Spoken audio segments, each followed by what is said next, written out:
Дами и господа, скъпи гости, имам една изключително приятна задача тази вечер, защото събитието, което ни събира днес, струва ми се, е наистина изключително по своя характер. Как се създава една колекция? Страст, мъка, вдъхновение и всичко това в необятни размери присъства в живота на един човек. Той е тук до мен. Човек, който е постигнал невероятното в спорта и който според мен е постигнал невероятното и страстта си да колекционира изкуство.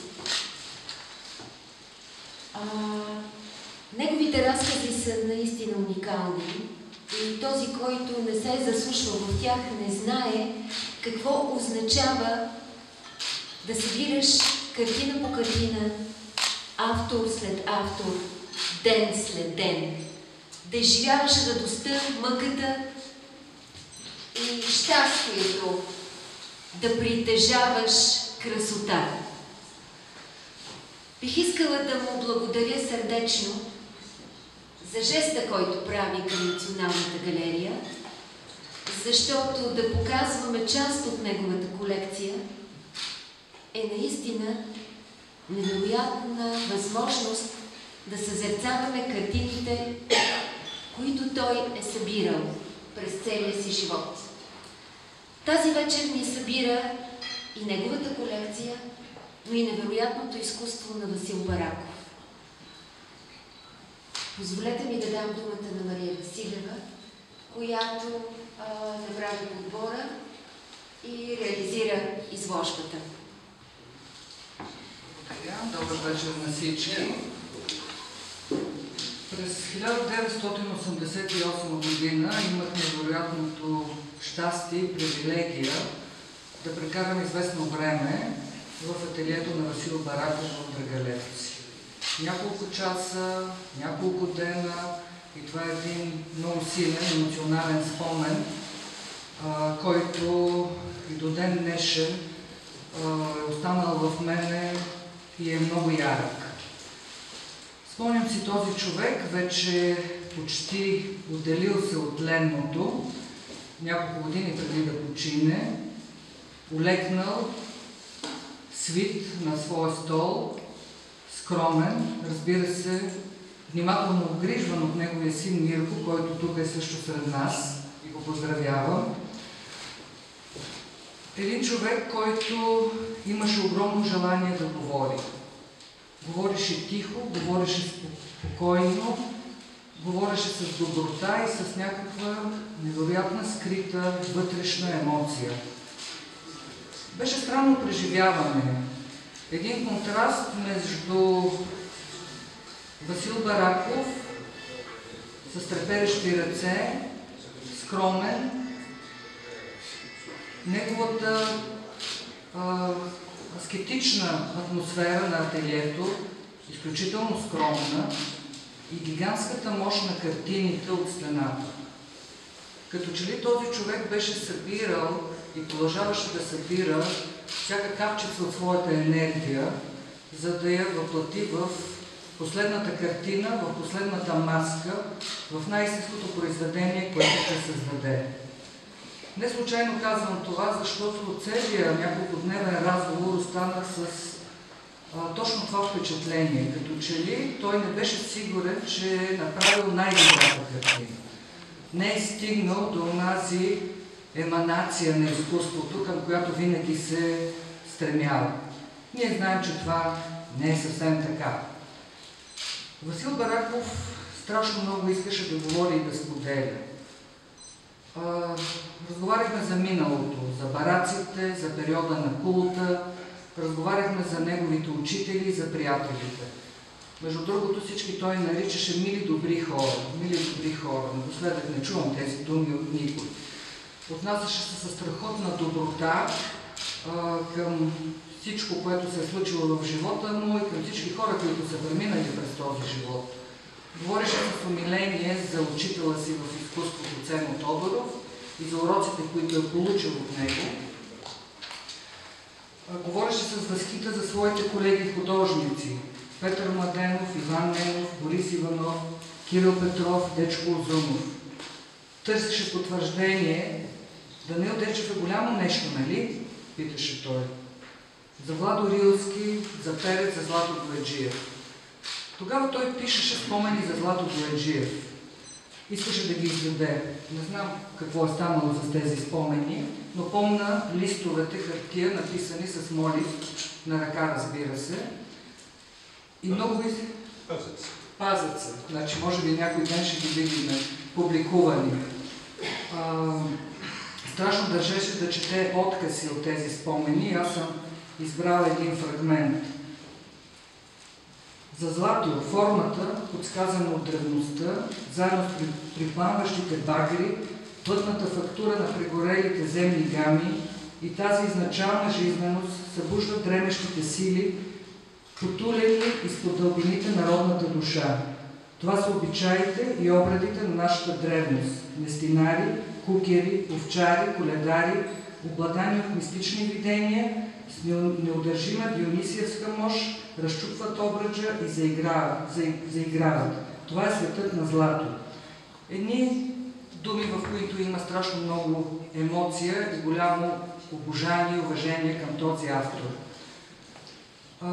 Васил Бараков ни разказваше тогава, че предпочита да пише, защото в писването се изразява по-добре, че иначе се смущава, че е скромен, че не обича публичност и наистина той беше такъв през целия си живот. Никога не се е бутал с лакти да вземе някакви позиции или да постигне нещо. Единственото, което го е вълнувало, беше неговото изкуство. Той обичаше литературата, обичаше да пише, но мразеше литературата в живописта. И затова неколкократно стана дума по време на нашите разговори. Дори ми сподели как е съветвал един известен български художник да се откаже от литературата.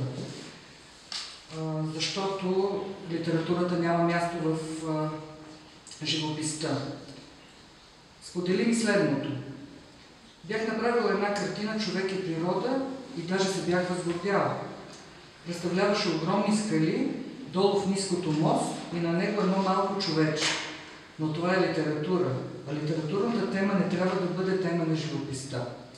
И след това продължаваше, вече с това, което за него беше важното и ценното, което ние всъщност цениме от неговото изкуство. Изключително важен е принципът за съответствието между тема и форма. Това са отново думи на Бараков. Когато спойката между изпълнението и замисъла е здрава, като завършек ще има на лице цялостно изградена творба. От това следва, че развитието е двустранно, а творбата става знак на равенство и рожба на това двойно единство. Тук трябва да отдадем първенството на изразните средства. Те са, които изграждат, доразвиват, доуточняват, разясняват замисъл на темата.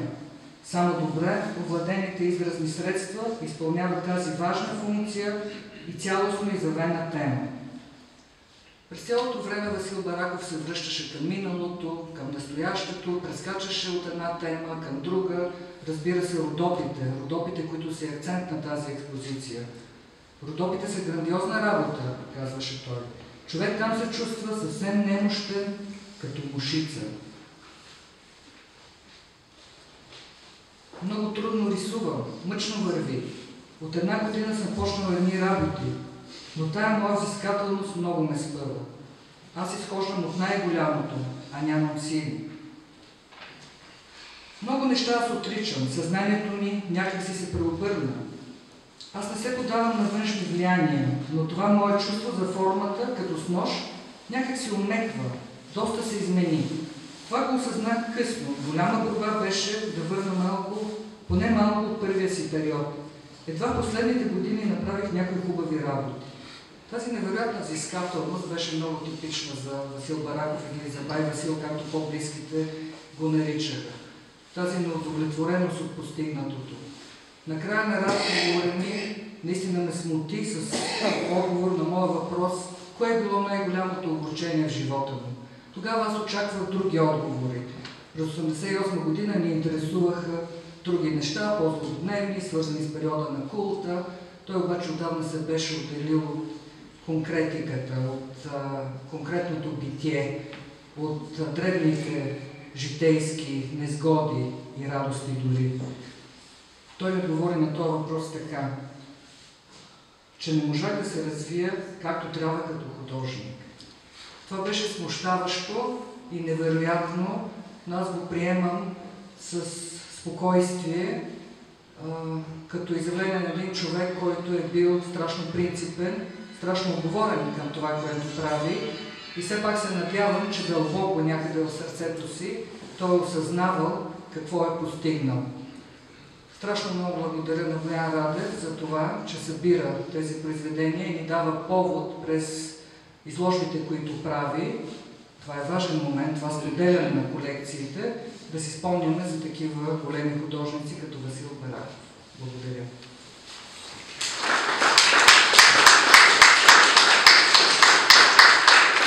Бих искала да помоля и Боян Радев да сподели своите спомени. Моите спомени са много дълги. Искам да благодаря на всички вас, че ме зачетахте. Не мен, а Васил Бараков. Голяма личност, големия художник, голямия българин и добрия човек. Бъдете живи и здрави, гордейте се с Васил Бараков. Той е един изключителен художник и оставил едно голямо наследство за българския народ, за младото поколение да се учат и да рисуват като великия Васил Бараков. Благодаря ви, бъдете горди с картините на Васил Бараков и с мене, че си ми събрала. Но вече никой не губи. Картините не ми събирам вече. Благодаря ви, живи и здрави. Благодарям се и с моят треньор Иван Вукалинов. Искам да му благодаря лично, защото той има участие в така като добър треньор в класическата борба, не в свободната. Затова му благодаря от сърце, желая му здраве, да бъде горд, че сме роднина. Благодаря, Йоне.